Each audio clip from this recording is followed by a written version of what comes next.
because they're very social creatures. They're learning about how to organize society. And they're doing that by playing with their friends. So a social priority for them. The external order is not so important anymore, but how you order things in society, how you order reasons, how you order facts, how you organize things, how you classify things, they all interest the elementary child. Now, I said I wanted to tell you that because I wanted it to be a basis for some of the questions. I was sent a list of questions. Apparently some of you submitted these, so hopefully, I can't answer all these questions in any sort of detail, but I'll touch on some. And the first one that came up was, what about gift-giving ideas for the Montessori child at all age levels? Okay, so thinking of those characteristics I just talked about. Children from 3 to 6 in our Children's House classes, books about real things, about animals, about tools, about jobs people do.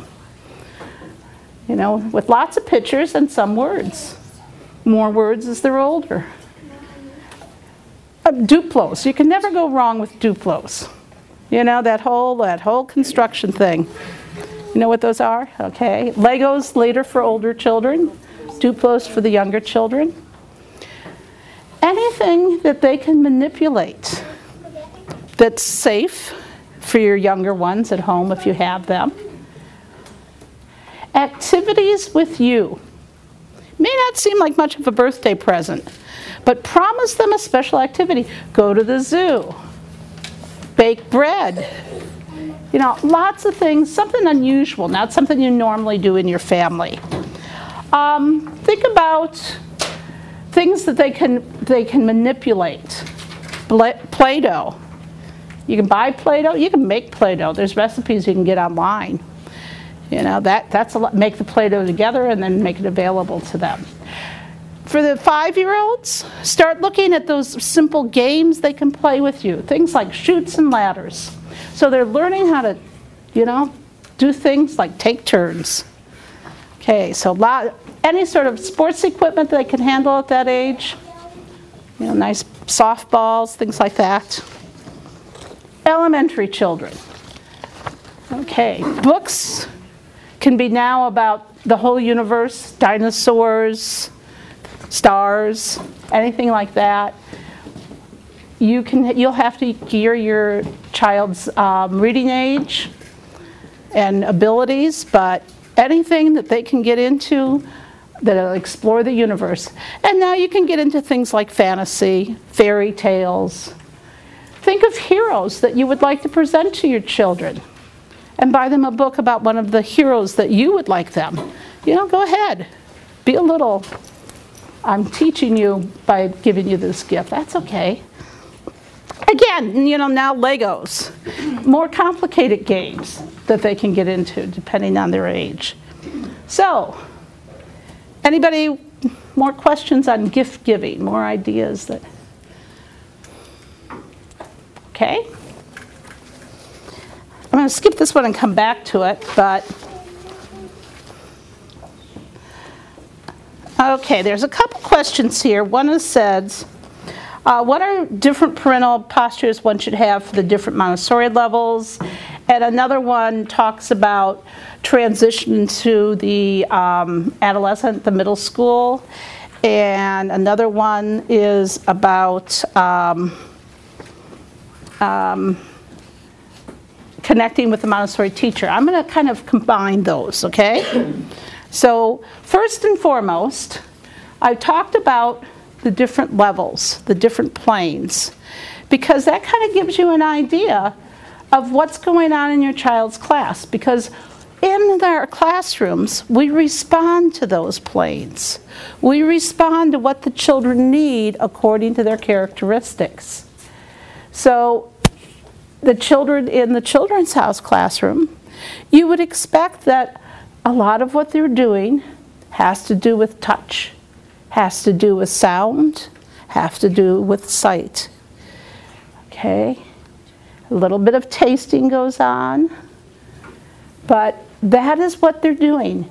The other thing they're doing at that age is because they're very interested in order, a lot of the practical life that they do is great preparation for Mr. Bear's class when they start doing science experiments. Because what they're learning there is how to start an activity, how to do the activity, and how to put the activity away ready for the next person. Essential. Okay? They're learning how to put things in order and sequence. If I'm doing that famous scrubbing the table, what am I going to do first? What am I going to do second? What am I going to do third? I have to think it through when I put these things out in the mat.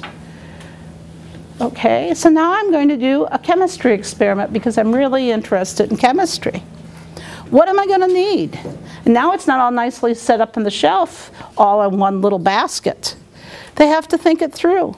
They have to say, what am I going to need? What am I going to get out? What am I going to do first? What am I going to do second? How am I going to clean this up? Because it may make a big mess. You know, so that's preparation for work they're doing later. So that's some of the things you could expect them to do. And of course, we're getting into sounds. We're getting into how letters are formed. We're getting into mathematics. And I'm hoping you're coming and observing your child's classroom, because that relates to how do you talk with a child's teacher.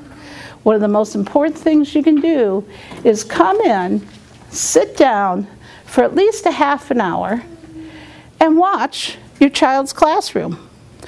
Or if you think that's going to be a problem for you, because it is for a lot of us as parents, go to a different classroom. Check with Mrs. Langston, where could I go? And observe a different classroom. Then your own child's not going to be sitting there on your lap, or wanting to know what you're doing, or wanting your attention, or acting a little strange because you're there watching them. So go and watch what is happening in this classroom. And I mean that for the Children's House, the elementary, right on through. Elementary, they should be making their own work choices. And for most of us who grew up in a traditional system, that's the hardest thing. How do the teachers keep track? Well, ask them. You know, how do you communicate with teachers? Ask them. How do you keep track? You know, just ask them. And when you see them, ask them at parent-teacher conferences. How do you keep track of what my child does? They're going to be glad to show you. Because in the elementary, it's a shared job between the child and the adult. Remember, we don't do any more than we have to for the children. So the children write down their work, what they do. We call them work diaries or work logs. And they write it down, they keep track.